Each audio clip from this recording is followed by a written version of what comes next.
Ouais, vous êtes posé la question, tout comme moi. Euh, Quelle est la différence entre le STRAS, le MERS et le coronavirus? Alors, je vais essayer de répondre à votre question. Je vais d'abord fumer ma cigarette, histoire de me concentrer, pour essayer d'être le plus clair possible, pour faire une petite rectification sur mon ancienne vidéo, parce que je me suis aperçu, enfin, disons que aussi un abonné m'a envoyé un message en disant que ce que j'avais dit, je me suis trompé à un certain endroit. Donc effectivement, en regardant ma vidéo, je me suis rendu compte que je me suis planté, mais bon, je n'ai pas fait une grosse bourde non plus. Donc je vais essayer de revenir là-dessus dans un instant et je vais être le plus clair possible avec vous. Donc à tout de suite et on va parler de tout ça, on va parler de mon livre, on va parler de l'avenir de la chaîne et blablabla et blablabla. C'est parti. Bisous, bonjour ma petite bande de zouaves, j'espère que vous allez bien. Donc aujourd'hui, comme convenu, comme je vous l'ai expliqué dans l'intro, on va parler du STRAS, du MERS et du coronavirus. Je vais apporter quelques précisions par rapport à mon ancienne vidéo où effectivement je me suis rendu compte que j'ai fait une petite bourde. Comme quoi, vous voyez, ce qui prouve bien que tout ce que je dis n'est pas crédible, pas toujours crédible, l'erreur est humaine, personne n'est parfait, et que je ne suis pas le grand gourou du monde entier et que je n'ai pas prétention d'apporter la vérité. Donc aujourd'hui, on va parler donc du STRAS, du MERS et du coronavirus. Alors, la différence. Alors, on va commencer par le MERS, parce que le MERS est un virus qui est totalement différent entre le STRAS et le coronavirus. Je vais y venir après. Le MERS, en fait, a été un virus qui est apparu au Maghreb, d'accord? Donc, je ne sais plus quand, je n'ai plus les dates, je ne sais plus. En tout cas, tout ce que je peux vous dire, c'est que ce virus a fait beaucoup plus de morts que le coronavirus actuellement. Donc déjà, première chose, il ne faut pas s'inquiéter par rapport au coronavirus, ne paniquez pas. Alors, le MERS, en fait, était un virus qui est apparu, d'après les informations que j'ai pu obtenir, d'ailleurs, je vous conseille par vous-même d'aller les vérifier. C'est un virus, en fait, qui est apparu au Maghreb suite à une bactérie qui se trouvait dans le lait de Chamel. En fait, Chamel, femme du chameau, entre guillemets, j'explique bien.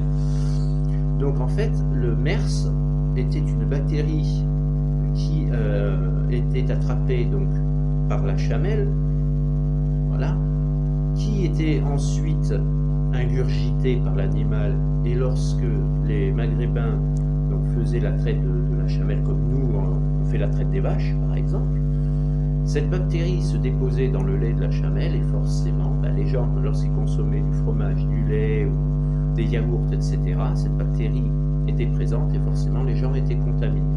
Voilà ce qu'était le MERS. Et il a fait beaucoup plus de victimes que le coronavirus. Maintenant, on va parler du STRAS. Le STRAS est un virus qui s'est développé en Chine, d'accord, tout comme le coronavirus, et qui est exactement similaire à lui. Je m'explique.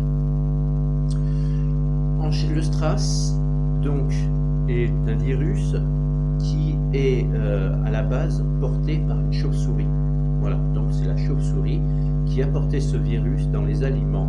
Donc, quand on regarde les conditions d'hygiène sur les marchés chinois, il ne faut pas être surpris, qui traînent sur le sol même sans aucune condition d'hygiène, aucune conservation, à même le sol, au milieu des microbes et puis des crottes de chien. Donc, il ne faut pas être surpris. Mais à la base, le STRAS était un virus qui est apporté que par la chauve-souris. Et le coronavirus, qui a beaucoup donc de ressemblance avec le STRAS, puisque à la base c'est la même chose, c'est-à-dire c'est un virus qui est apporté par la chauve-souris dans les aliments, sauf que cette fois-ci, la chauve-souris a été contaminée à un autre animal, donc la chauve-souris transmet son virus à un autre animal, et l'autre animal, lui, va transmettre le virus aux aliments. Donc ça peut être un rat, ça peut être une souris, ça peut être une poule. En fait, il paraît que c'est une sorte de, je sais plus, j'ai entendu, je me rappelle plus le nom de l'animal d'ailleurs, une sorte de, c'est pas vraiment un ragondin, c'est, bon, je me rappelle plus, le nom me reviendra. Et cet animal donc qui se baladait dans les marchés, évidemment en Chine, les conditions d'hygiène, je le dis, je le répète, c'est zéro, donc il y a toutes sortes de bestioles qui passent. La viande qui est posée elle-même sur le sol, que ce soit la viande en général, la viande, les légumes aussi, hein, les patates, les concombres, le maïs, tout ce que vous voulez, le bœuf, le poulet, le porc, etc. Donc, cet animal se balade aussi sur le sol, il va contaminer la viande puisqu'il va avoir un petit creux, donc il va vouloir casser la croûte, il va faire son caca et son pipi partout. Donc voilà.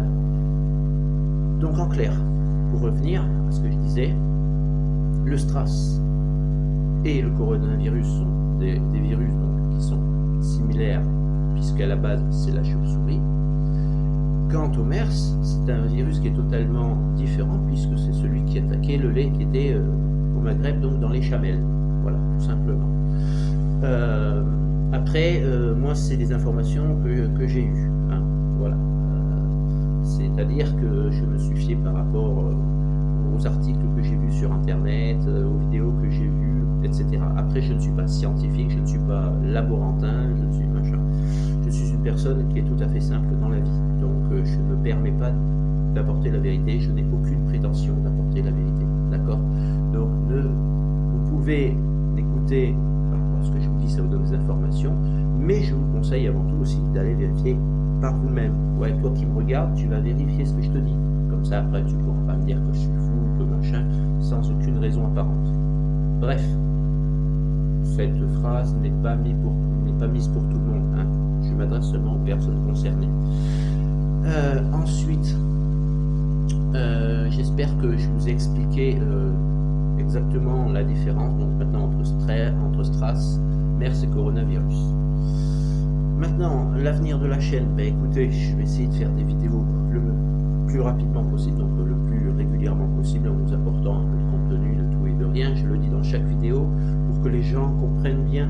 Voilà, parce que des fois il y a des gens qui disent ouais, la vidéo dernière, tu avais dit que tu ferais ça et en fait tu l'as toujours pas fait. Eh oui, mais mon ami, je suis comme toi. J'ai une vie à côté, je ne passe pas ma vie 24 heures sur 24 sur YouTube, je ne suis pas le cul sur une chaise devant un ordinateur, d'accord? J'ai aussi une vie, je suis comme toi, je sors, j'ai des amis, j'ai de la famille, donc voilà, j'ai une vie avant tout. Ensuite, donc on parlera des Philippines, puisque bon, j'ai prévu d'y retourner cette année, j'espère pouvoir y retourner cette année d'ailleurs, parce que bon, en ce moment, bon, après là-bas ils ont un problème politique et tout, c'est bordel, hein, je ne cache pas. Donc je ne sais pas, je me tâte encore, mais ça je vous en parlerai en temps voulu. Mon voyage en France, c'est pareil, je vous en parlerai également en temps voulu. Pour combien de temps, je ne sais pas encore, ni quand, ni comment. Donc c'est pour ça que concernant l'avenir de la chaîne, donc je vais essayer de publier des vidéos un peu plus régulièrement en fonction de mon temps libre.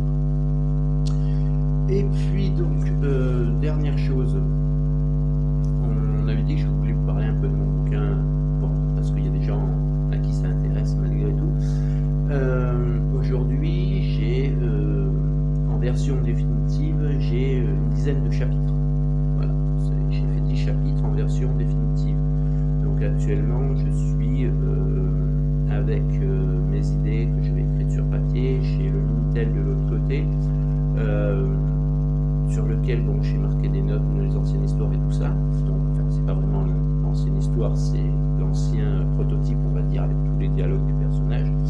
Et là, je suis en train donc de raccorder ces dialogues-là en faisant des textes pour expliquer ce qui se passe et raccourcir un petit peu, parce que parfois j'ai des grandes lignes qui, je me suis rendu compte en relisant par moi-même. De toute façon, il n'y a qu'en relisant qu'on s'aperçoit aussi des erreurs.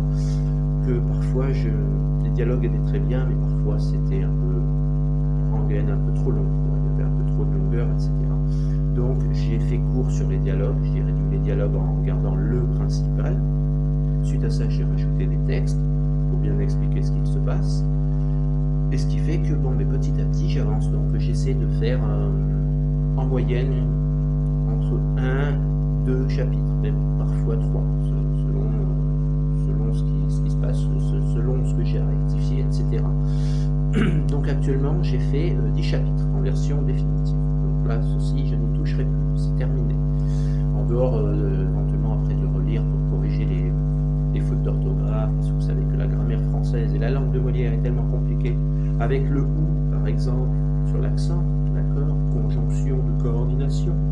C'est un exemple que je vous donne, parce que des fois, bon, mais je réécris mes textes en version définitive, mais même avec le correcteur d'orthographe que j'ai, des fois j'écris tellement vite, parce qu'en fait je recopie vite fait, donc parfois en fait je écris ou avec l'accent, en fait il me met sans, d'accord?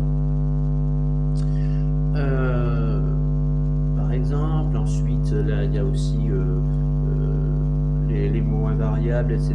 Des fois il va me sortir, il va me mettre des S où il en faut pas, enfin bon bref, peu importe. Je suis en train de, pour l'instant, je ne m'occupe pas à l'heure actuelle de l'orthographe, je suis en train de m'occuper de faire une version définitive. L'orthographe, je le ferai vraiment à la fin, quand tout sera terminé. Donc vous voyez, j'ai encore du travail, puisque j'ai 100 chapitres, j'en ai fait 10, donc il me reste 90 à l'heure actuelle où je fais cette vidéo. Voilà, donc c'était un petit peu pour vous parler, vous donner des nouvelles et être le plus clair possible. Et surtout, ne paniquez pas. Voilà, je le dis, je le répète, parce que j'ai reçu des messages en disant « Oui, mais il va falloir commencer à mettre des gants, des masques, machin. » Non, pas la peine de paniquer, d'accord? Inquiétez-vous plus pour la grippe, faites vacciner vos enfants, vaccinez-vous contre la grippe, parce que vous avez plus de chances d'attraper la grippe que le coronavirus. Voilà, c'était la petite vidéo du jour. En attendant, je vous fais plein de gros bisous, soyez heureux, et à très bientôt pour une prochaine vidéo. C'était Maléfique, ciao ciao.